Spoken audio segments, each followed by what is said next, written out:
ನಂದಾದೀಪ ಅಂದ್ರೇನು? ನಂದದೇ ಇರುವಂತಹ ದೀಪಕ್ಕೆ ನಂದಾದೀಪ ಅಂತ ಹೇಳ್ತೀವಿ.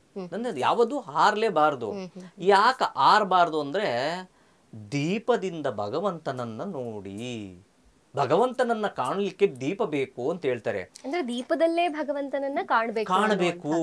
ಅದಕ್ಕೆ ಕೆಲವು ಪುರಾತನ ಒಂದು ದೇವಾಲಯಗಳಲ್ಲಿ ಯಾವ ಲೈಟ್ಸ್ ಇರಲ್ಲ, ಯಾವ ಫೋಕಸ್ ಲೈಟ್ಸ್ ಇರಲ್ಲ, ಏನೂ ಇರೋದಿಲ್ಲ. ಅವರು ಆ ದೀಪಗಳನ್ನ ಇಟ್ಟಿರ್ತಾರೆ. ಆ ದೀಪಗಳಿಂದನೇ ಅಕಸ್ಮಾತ್ ನಾವು ಕಾಣಲಿಲ್ಲ, ವಿಶೇಷವಾಗಿ ತೋರಿಸ್ಬೇಕು ಅಂದ್ರೆ ನೋಡಿ ಇದು ಮುಖ ಅಂದಾಗ ಆ ದೀಪದ ಬೆಳಕಿನಲ್ಲಿ ನಾವು ಪರಮಾತ್ಮನನ್ನು ನೋಡಿದಾಗ ಸಂತೃಪ್ತಿಯಾದಂತಹ ಜೀವನ. ಯಾಕಂದ್ರೆ ಪ್ರಕೃತಿ ಮುಖಾಂತರ ಪ್ರಕೃತಿಯನ್ನು ನೋಡುವಂಥದ್ದು. ದೇವರು ಅಂದ್ರೆ ಪ್ರಕೃತಿ. ಆ ಪ್ರಕೃತಿ ಮುಖಾಂತರ ಪ್ರಕೃತಿಯನ್ನು ನೋಡುವಂಥದ್ದು. ಪಂಚಭೂತಗಳಿಂದ ನಾವು ದೇವರನ್ನ ನೋಡುವಂಥದ್ದು. ಪಂಚಭೂತಗಳಲ್ಲೂ ಸಹ ದೇವರನ್ನು ಇದ್ದಾನೆ ಅನ್ನೋದಕ್ಕೆ ಸಾಕ್ಷಿ ರೂಪವೇ ಈ ದೀಪಾರಾಧನೆ.